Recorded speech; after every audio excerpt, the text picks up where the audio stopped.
Guys ഞങ്ങളിവിടെ എത്തിയൊക്കെ പറ്റിയിട്ടില്ല. ഞങ്ങളായിട്ടുള്ള ചോറൊക്കെ ആയിട്ടാണ് അതുകൊണ്ടാണ് കിച്ചു കൊറേ നേരം നമുക്ക് പോവാന്ന്. അപ്പൊ ഓക്ക് ഉറപ്പാണ് ഇവിടെ ചിക്കൻ വാങ്ങുന്നുള്ളത്. എന്നിട്ട് ഞങ്ങളായിട്ടുള്ള ചോറ് മാത്രം ചിക്കൻ ഉണ്ടാവും എനിക്കറിയാം. അപ്പൊ ഞങ്ങൾ ചോറ് മാത്രം കൊണ്ടുപോകും. അത് എന്റെ അവിടെ കാണുന്നില്ലല്ലോ. കളിക്കാൻ പറ്റൂല. ഈ നേരത്തെ ഞാൻ വിളിച്ചാൽ ഈ ചിക്കൻ പൊരിക്കണ്ടെന്ന് കിച്ചുവിന് ഉറപ്പായിരുന്നു. അതുകൊണ്ടാണ് കിച്ചു പോകുന്നത്. അപ്പൊ അവിടെ ചിക്കൻ കറിയും ചിക്കൻ പൊരിയും ഉണ്ട്. നിങ്ങളെന്താ ചപ്പാത്തി ഉണ്ടാക്കി? ചപ്പാത്തി ഞാൻ മിഞ്ഞാന്നുണ്ടാക്കി ചേർന്നു. മിഞ്ഞാന്നുണ്ടാക്കി ചപ്പാത്തിയോ? കിച്ചു കൊടുക്കണ്ട. മിഞ്ഞാന്നുണ്ടാക്കി ചോറുണ്ടായിരുന്നു ഫ്രിഡ്ജില്.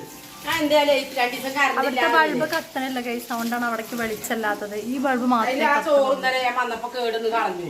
ഞാൻ ചപ്പാത്തി ഒരു വരട്ടി. കിച്ചോനോട് വന്നപ്പോ തത്ത വയ്ക്ക് എന്തിനാ വന്നത്? ശശിയായി. നല്ല കാര്യമുണ്ടായിരുന്നു. അല്ലെങ്കിൽ അപ്പൊ തന്നെ പോന്നൂടെയാണോ?